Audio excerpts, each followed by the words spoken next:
Again, in this case, what this gentleman right here is saying, it's a little misleading because if you were using this program today, you're not using it for a variable rate. You're using it for a fixed rate. So let's say you use this 1% program down payment and you're getting 2% grant. Most likely, it's a fixed rate.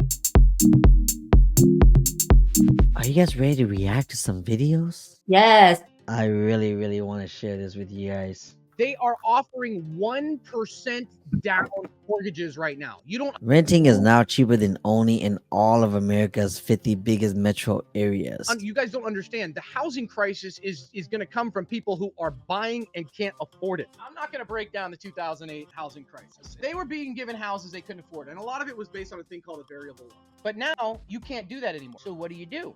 You go around it, and you do things like Zillow offering a 1% down, and they will match with a 2% grant that falls off after you pay it off to get into a home. These kids are gonna be like, good, I can get into a home. And that's one of the reasons homes are staying up right now, because people are able to afford it even though they can't. And so now they're gonna be paying $4,000 a month in mortgage payment instead of $3,800. So all of a sudden, after $4,000 plus tax, insurance, maintenance, and HOA and all the other they're paying $50,000 a year, and they're only paying $3,000 off their mortgage. And they're like, after 2 years, they paid $100,000, and they only got $3,000 off of their principal, which is where the interest is derived from.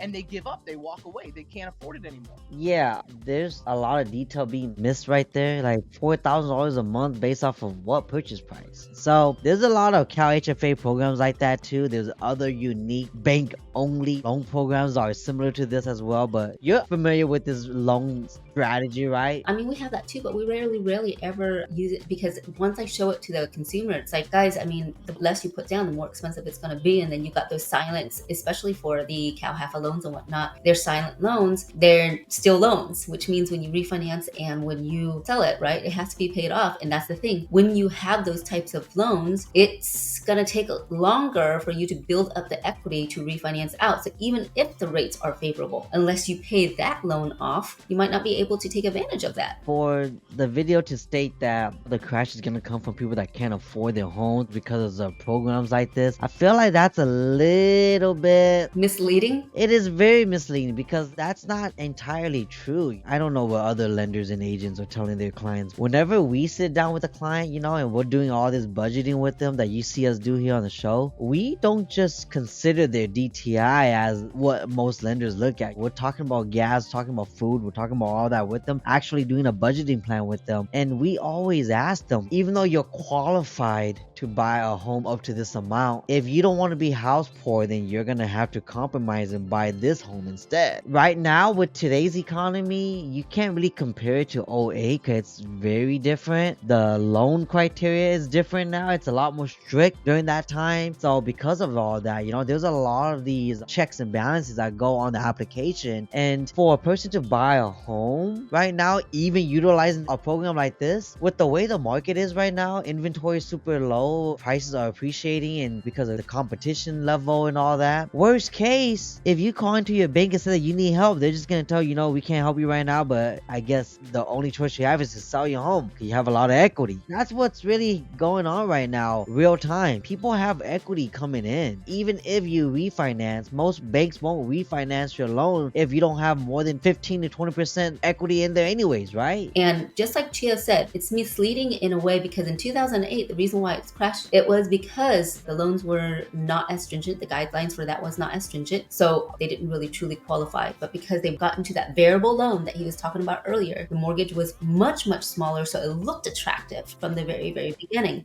But then when that didn't last anymore, because sometimes it was only 1 to 3 years, and they weren't able to sell because there was no more equity. The difference is now is because we do have equity. Chia touched based on that, and that's the reason why you won't see that happening in 2008. It's worst case scenario. Somebody just made $100,000, even if they could not carry the mortgage anymore, they're not going to be in that type of situation because there's no way anybody, unless they got really bad advice, to walk away from $100,000 worth of equity, not even trying to sell the house and go back to rent. I mean, we see it even right now in every market. Sometimes there are those homeowners that just don't want to go through the traditional sale of a home and they just want to get done with it. Even though there's a lot of equity in their home, they're willing to sacrifice some of that equity for convenience. price. When you're going the convenience route, there's a price that you're paying, and that's majority of your equity. Like that's how a lot of investors get their deals, is they find these owners that are in a desperate need and they're able to buy it for a heavy discount, even though the home has so much equity in it. They fix it up, yes, they do all of that, spend money too. So, but again, in this case, what this gentleman right here is saying, it's a little misleading, because if you were using this program today, you're not using it for a variable rate, you're using it for a fixed rate. So let's say you use this 1% program down payment and you're getting 2% grant, most likely it's a fixed rate. 99% of buyers right now that are buying a home with a mortgage,